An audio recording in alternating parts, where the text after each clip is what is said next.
రాష్ట్రంలో జరుగుతున్న పరిణామాలు ప్రజలంతా గమనిస్తున్నారన్నారు మాజీ ఎమ్మెల్యే సింహాద్రి రమేష్ బాబు. విద్యుత్ ఛార్జీలు తగ్గిస్తామని ప్రజలపై 15,000 కోట్లకు పైగా భారం మోపారని విమర్శించారు. ఏటుమొగ్గ ఎదురుమొండి బ్రిడ్జికి గత ప్రభుత్వంలోనే టెండర్లు పిలిచారని, కానీ ఎన్నికలు రావడంతో ఆగిపోయాయని అన్నారు. వైసీపీ ప్రభుత్వం 22A భూముల సమస్య పరిష్కరించిందన్నారు.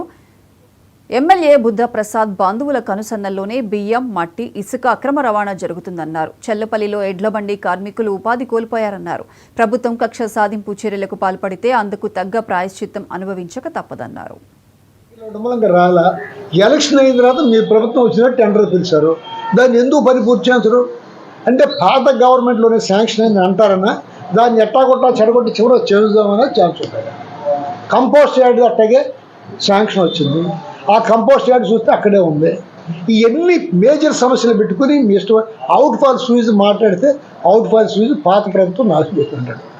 160 కోట్ల రూపాయలు డెల్టా ఆధునీకరణలో ఇచ్చి అవుట్ ఫాల్ స్వీజ్ పెడితే అవుట్ ఫాల్ స్వీజ్ కట్టుకోకుండా 100 సార్లు చెప్పాను నేను.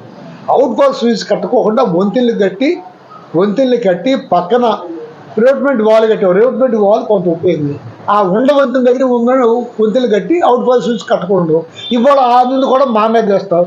ఎక్కడో ఉన్న చంద్రశేఖర్ గారు మాట్లాడాడు, ఎప్పుడో ఇంకొకరు మాట్లాడాడు. నేను నిన్ను అడిగా, నేను చంద్రశేఖర్ గారిని సమర్థించానా? వాళ్ళు మాట్లాడచ్చని చెప్పానా? అంటే మేము కూడా తిట్టి కేసులు పెట్టుకొని చేస్తారు. మీరు మా నోరెత్తి మాట్లాడుతుంటే జరిగిన విషయాలు చెప్తే నేను ఒప్పుకోరు. మీరు బ్రహ్మాండంగా చేశారు, దస్తావేజాలు మేము చేసిన పనులకి చెప్తారు. ఇవాళ కనపడేది ఏంటంటే ఎమ్మెల్యే చొరవతో జంగిల్ విలేజ్, ఎమ్మెల్యే చొరవతో గుంట పూడ్చారు. ఈ తప్ప నువ్వు చేసిన పెద్ద పనులు ఏమున్నాయి ఒకసారి చెప్పండి. ఎదురుమండి బ్రిడ్జికి టెండర్ పిలిచారు.